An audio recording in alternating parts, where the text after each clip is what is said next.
representing Chi-Town. That's right, Chi-Town in the building. Over 30 years in entertainment, he is an international award-winning poet. 2025's 312 Music Awards Best Poet. 6-time National Poetry Award winner. 4-time Spoken Word Magazine Award winner. 10 times, and the 2024 Chicago Music Award winner for Best Poet. Ladies and gentlemen, the king of poetry himself,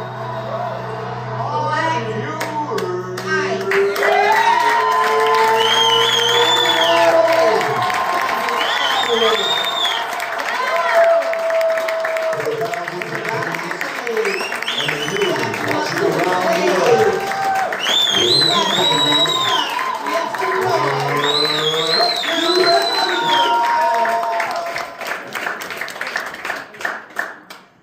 Today my son was asked the question by his teacher to draw a picture of his hero. And after thinking for a moment about who made the most De Niro, he drew a picture of me in a mirror. Came home and he posted it on the refrigerator door, and when I saw it, Amethyst, it touched me to the core. I was outdone. There's nothing more than a father wants to hear than admirations from his son.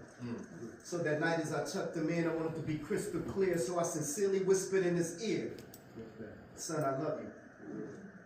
And yawning with his hands in front of his mouth, he said, "Daddy, I love you too." As he laid in front of me, I was touched. It was like a needle had stuck me right in my arm and my blood was right in front of me, so I thought to myself, I wonder, does he really know for me what he has done? And does he know that I never could have been a father until he made me one? And that until it was born, I never really knew me. And that I didn't know a damn thing about responsibility until he gave it to me. And that until he was born, my future was kind of dim, but now that he's here, my life has been extended, because even when I'm gone, I can live through him. And although me and your moms don't get along, but that leaving you and your little brother in the house overnight was dead wrong, yet he was strong enough to take the time out to take care of his little brother. It's just a shame that at 11 years old, he had to play the role as the man of his mom's house. Yet with all these distractions, he struggled to keep his eyes on the prize while dealing with the everyday life of living in a low-income high-rise, not to mention dealing with his mother's addiction to drugs. But I swore my life that he would never be a statistic or listed as a thug. So when he would come home with me on the weekend, I would help to build his self-esteem. I allowed him to dream and taught him just what it meant to be a strong black king, and kept him away from all hurt, harm, and danger, and told my son, I said, "Listen, boy, you could be successful living in a low-income home if Jesus was born in a manger."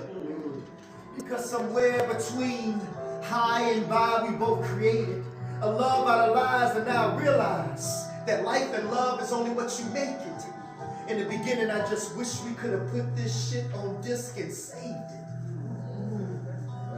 But now everything is twisted and turned upside down. That beautiful smile you used to have is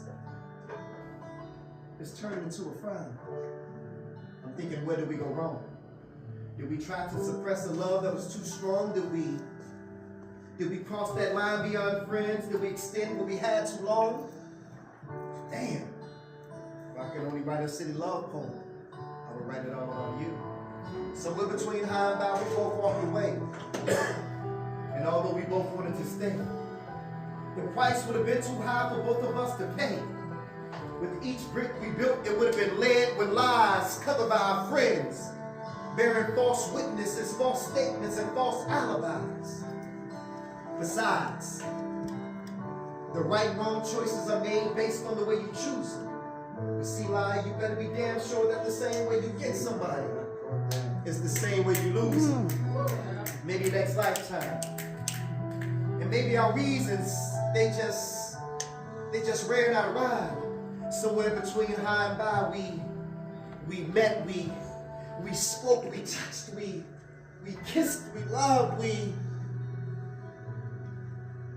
We walked away.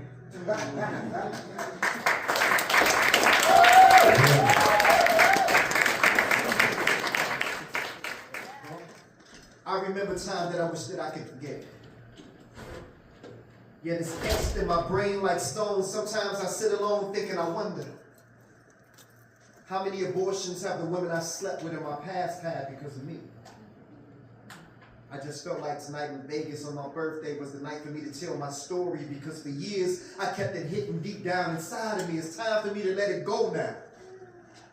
I want to be free. I can't say that I know or recall every one, but I remember the first. I was 15 years past birth and I was in love with Pumpkin, a 14-year-old freshman from Simeon High School. Thought that I knew it all, thought that I was cool, but the Bible says, professing themselves wise, they became fools. So I began breaking rules, ditching school and cutting class, all in an attempt to get some aspirations to become a rap star. So let's talk about the elevator. There's this elevator, right? It's full of people. Some family, some friends, some strangers, but you're all in the basement. See, the basement represents that brand new idea that was blessed to be manifested in your mind. But by the time you share your idea with the 10 people standing in the elevator next to you, some of them get the hell off before the door even closes. Sort of like those so-called friends. The ones who you thought would be there through thick and thin down to the end didn't even make it to the first floor. The door closes. The elevator rises. Much to your surprise, you're making progress. The bell rings, you're at the first floor. The door opens, and guess what happens next? Those childhood friends, well, they got goals of their own. Time for you to be strong, because you're going to lose some of these friends during this ride and feel alone. But as they walk out, a few more friends walk in. You started off with 10, but now you're down to 8. Now one of the new friends who just walked in pressed floor 2. So you know what that means. The next time the elevator door opens, they'll be going too. But before they left, they introduced you to one of their friends who became your friend. Then y'all became close like kin. The door opens at floor 2. You lose a few, but one man walks in, and he becomes your boyfriend. And now we're down to 7. Now only 4 out of the 7 are the original occupants that you begin with. In all, there are 2 strangers, one cousin, your mom, one friend, one new friend, and a boyfriend. Now the elevator passes floor 3. Seems like life is finally looking up. But just as soon as you get comfortable, you're at the 4th floor and the door opens up. You're staring death right in the face. Quickly you step back. He reaches in his arm and unexpectedly takes your mom. I want to thank my brother Rel, the truth. I want to thank him for allowing me to be a speaker for this evening. MVP, I want to thank you. Falcon, I appreciate you too. Everybody that I've met up in here, and I would love to take pictures with everybody before I leave. I want to document who I was with on my 53rd birthday. This is called I Love to Hustle. Because we grind hard on the south side of Chicago.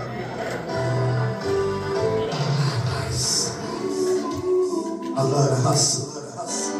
Alright, here we go. I need y'all to say I love to hustle.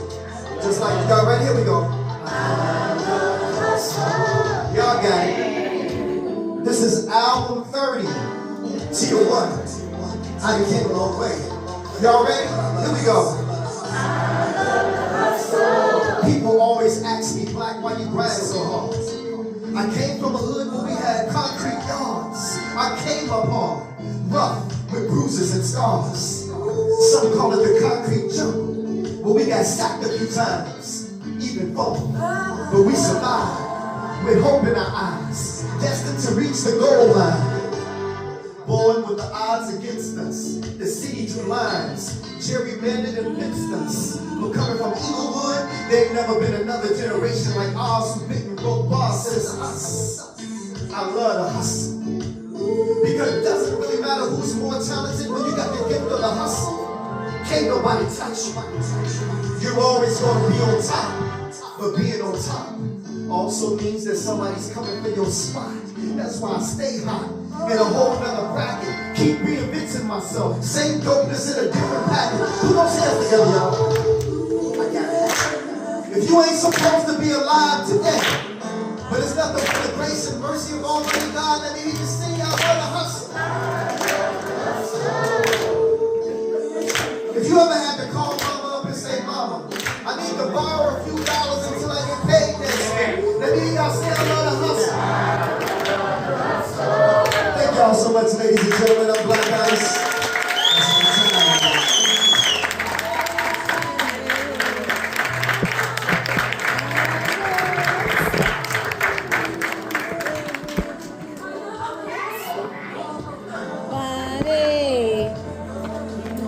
That's my jam. Let's give Blaq Ice a whole nother round of applause. All around here from Chicago on his birthday, 21st, to celebrate with us and to bless us with his wisdom. Let's get a heaven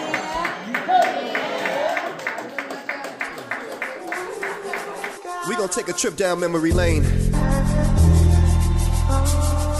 We gonna go way back to where it first started. Ice cold, ice cold. Let's go, let's go, let's go. I came up as a snotty-nosed kid, the youngest of five. Eyes filled with hope, with the potential to reach for the skies. Came up in a community where we were denied resources, yet our voices could never be muted. I showed potential as a child, always performing and dancing to music. Born in the 70s, but I was definitely an 80s baby. The culture, the music, the hip-hop, it all was crazy. Wrote poetry at Gresham Elementary.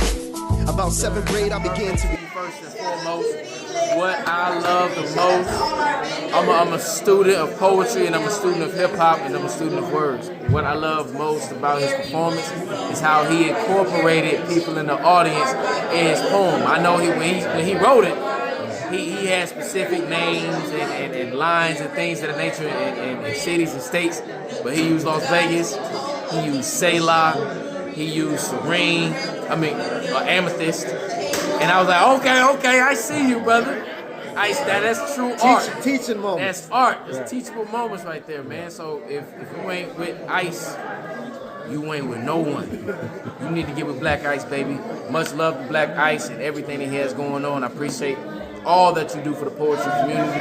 Words, the lyricism, very inspirational. Big fan. I do want you to come back out here, do some work with us with the youth. I would love to involve you in that. And we just appreciate you coming and spending your birthday with us. You touched us all. We got nothing but love for you. We'll be following you. Performance in Vegas. It was phenomenally amazing. I loved every single piece. I really loved this piece about the sun. I resonated with me. Everything was amazing. From start to finish, I'm going to follow you. I'm going to be a part of what you're doing, so thank you. Hey man, bro is well spoken, well thought, absolutely amazing show. I learned a lot that I'm going to incorporate, keep you engaged the whole time, engaging with the audience. Words mean something because the words matter. You gotta check out a Blaq Ice show. You have to check out Blaq Ice perform. Tonight was amazing. I think everything about it, the projections, the storylines, the characters really came to life through his spoken word. I was just amazed, and happy birthday to him. Vegas is always going to welcome him back, so peace and love, y'all. Oh man, Blaq Ice shut it down. It was phenomenal. Great storytelling, great energy, really captivated the audience. The music behind him was fire. Good shit. Make sure you book him and buy all his stuff. Truth, my brother. Listen, Blaq Ice was live. Blaq Ice brought us up. He gave us energy. He gave us life. And I can't say anything more, but the brother was definitely on point. Thank you for coming out to Vegas and spitting your truth with us. We love to have you back. Anytime you're in Vegas, holla at us. The Truth Spot is home. Peace.